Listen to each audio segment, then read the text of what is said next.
We've got another trade in the NBA. It is draft night eve, and the Boston Celtics are staying busy. A day after they shipped Drew Holiday in a deal to Portland, they have executed another deal, a three-team trade, according to Shams Charania. Kristaps Porzingis headed to the Atlanta Hawks. It's a deal between Boston, Atlanta, and Brooklyn. Let's break it down. The Celtics getting Niang and a second-round pick and saving a shit ton of money. The Hawks get Porzingis and a second-round pick. And the Nets, for participating in this deal, for helping make this happen, they get Terrence Mann. He's got a few more years left on that deal. And they get the Hawks pick in this year's draft, number 22 overall.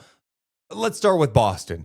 We knew this was coming. They needed to save money. The second apron in today's NBA landscape is damaging, to say the least. And some of the reports out there have done the calculations about the money Boston has saved now by shipping out Holiday and Porzingis. It's being reported that they're saving upwards of $220 million. It's a no-brainer.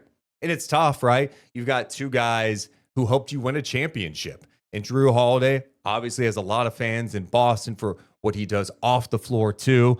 These are difficult, emotional decisions, but you have to deal in reality. And Boston's going to be in a bit of a gap year next year with Tatum out for the year. Doesn't mean they won't be competitive in the East. I think the East is going to be pretty mid. It's going to allow a team like Boston to probably still have some success with that group, but they had to scale it back. They had to make these moves, and I think they've done all right here, right? It's not like they're committed long-term to Anthony Simons either. They get a look at him. They could always trade him at the deadline. They could extend him if that was something they were interested in. So Boston, Brad Stevens doing a hell of a job to get below that second apron, and they do it really fast. What else do they have in store? It'll be interesting to see kind of what Boston does next. Meanwhile, for Atlanta, to get Kristaps Porzingis, I think on paper, I really like this deal. I just like the Hawks team. You know, I think a lot of people look at them and they're like, oh, they're like 500 last year. Jalen Johnson got hurt, and I think that was a huge loss for them. There's been so much talk about Trae Young and his future. Will he get a contract extension? I mean, if you're going to have Trae Young on your team, you better have the right pieces around him because he's obviously still an explosive guard in this league. And you think about the prospect of adding someone like Kristaps Porzingis to this team with his length and his shooting ability could be huge. Now, I think the immediate thing you think about is, well, he's $30 million expiring contract and he has missed a shit ton of games, right?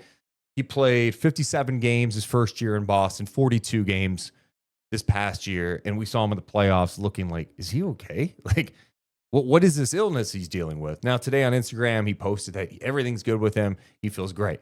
That would be huge. And I think this Hawks team is very intriguing with their length and athleticism that they have out there. Dude, Dyson Daniels, that was an amazing pickup. Love his game. You got Trae, Reza Shea, Jalen Johnson, Okongwu. You don't have to give him up in this deal, and you add Porzingis to him. It's an intriguing team in the Eastern Conference. Now, I feel like everything hinges on Porzingis' availability. It's the same thing we talked about when the Celtics landed him. Like, is he going to be available? He is available just enough, and that team was stacked, and obviously they got a championship out of it. But for Atlanta, I like that move. Like, be sneaky competitive. Let's see what it looks like in the East. I think this team could be a lot of fun to watch. Brooklyn, wow. I mean, I think Terrence Mann will just be a good fit there, number one. But now you start looking at what they're doing here. They have 5 first-round picks in the draft tomorrow. 5. Number 8, 19, 22, 26, and 27. There's just no way they're utilizing all those picks tomorrow. They're not picking players, right?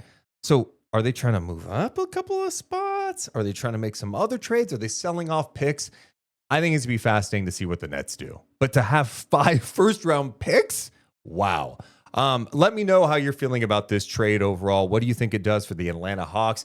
How do you think Boston looks next year? Let me know in the comments below. Hit the thumbs up and subscribe. Deuce and Mo. Deuce and Mo. Deuce and Mo. They tell you what they know. Deuce and Mo. Deuce and Mo. Deuce and Mo. The podcast that